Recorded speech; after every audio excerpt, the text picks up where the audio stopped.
Kufuatia tukio la mwanamke anayefahamika kwa jina la Beatrice Tarimo, mkazi wa Mbezi Mwisho jijini Dar es Salaam, kudai kuwa baada ya mume wake kufariki kwa ajali ya pikipiki akiwa anatokea kwenye kesi iliyokuwa inamtaka kulipa fidia ya shilingi milioni 250 kwa mtu aliyemgonga kwa gari binafsi, na baadaye fidia hiyo kupunguzwa na kufikia milioni 32, na mahakama ya Kinondoni kutoa amri ya nyumba anayoishi na watoto wake iuzwe. Mkuu wa mkoa wa Dar es Salaam Albert Chalamila ameagiza nyumba ya mjane huyo ilindwe hadi mahakama itakapoamua kwa mara nyingine.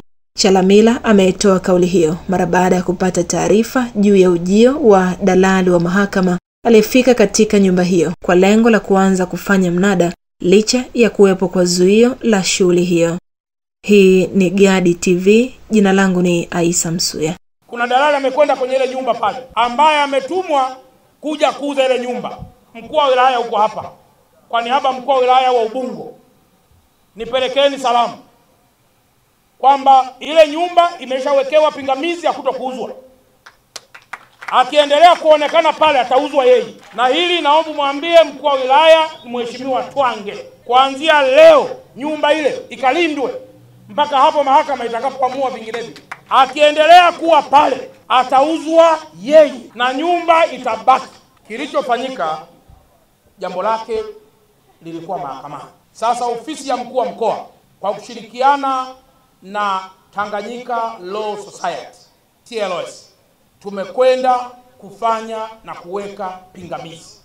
Kwa mtu wa kawaida mpenda masifa angeweza kusema hakuna kuuza nyumba hiyo. Mimi kama mkuu wa mkoa, mimi kama mkuu wa wilaya, mimi kama mtendaji wa kijiji nasema. Lakini kumbukeni, mahakama ni chombo kinachojitegemea na kinapingwa kwa mahakama. Sio mnaelewa mpaka hapo? Tulikuwa nje ya muda, lakini tumepeleka maombi maalum. Mahakama ikasema kwamba kama msimamizi wa mirathi hajapatikana, tutaachia upande wa pili uendelee na kesi yenyewe. Basi wakapiga tarehe nyingine. Ile tarehe nyingine nilipoenda nikaambia mimi ndio msimamizi wa mirathi, wakaniambia sawa, kama ni msimamizi wa mirathi basi unabidi uendelee na kesi ya mume wako. Kwani niendelea na kesi ya mume wangu. Hiyo siku nilikuwa sina wakili. Nilitoka nje ya mahakama nalia. Kuna dada alipita akaniuliza kwa nini unalia? Nikamuelezea mume wangu alifariki akaacha kesi. Kwa hiyo ameniambia mimi niendelee na hapa nilipo, sina wakili. Akaniambia kuna wakili Taula. Kwani nienda Taula nikapewa wakili. Wakili nimeendelea mpaka hukumu inatoka. Hukumu ilipotoka wakasema kwamba nimlipe milioni 22. Baada ya milioni 22 wakafungua na kesi nyingine, gharama ya kesi wakasema niwalipe milioni 10. Kwa hiyo baada ya hapo niliwaomba kweli, nikamwambia hiyo hela sitaweza kuipata, lakini mahakama haikuweza kunisikiliza. Basi ikafika tena mahali wakasema wanataka auze nyumba. Nikamwambia nyumba msiniuzie, mimi na watoto wadogo. Basi baada ya hapo kweli mahakama iliamua nyumba ikauzwe. Wakaja wakafanya tathmini, wamefanya tathmini.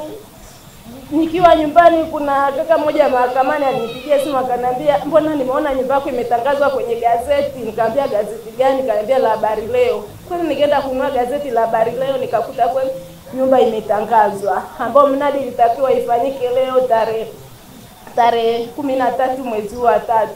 Na nikiwa nakuja huku mdogo wangu alinipigia simu akaniambia nyumbani wamekuja watu wa mnada, nyumba inapigwa mnada. Kweli kiongozi alinisaidia, wakampigia mdogo wangu nyumbani, wakaongea nao ndio wakasitisha mnada nyumbani.